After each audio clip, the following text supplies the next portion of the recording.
হ্যাঁ, দুঃখ কষ্ট থাকবেই।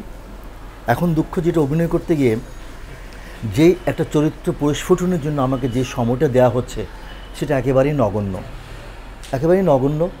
অভিনয়ের জন্য সময় দিতে হয়, মেধা, শ্রম, শারীরিক সব কিছু মিলিয়েই কিন্তু একজন অভিনেতাকে অভিনেত্রীকে অভিনয় করতে হয়। সেটা কিন্তু আমরা অনেক সময় পাই না।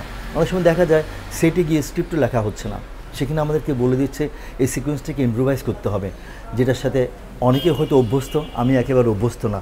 এবং ইম্প্রোভাইজ করতে গিয়ে দেখা যায় যে আমি চরিত্রটা সঠিকভাবে আমি পরিস্ফুটিত করতে পারছি না, যেটা আমাকে যন্ত্রণা দেয়, আমাকে ব্যথিত করে, আমাকে কষ্ট দেয়।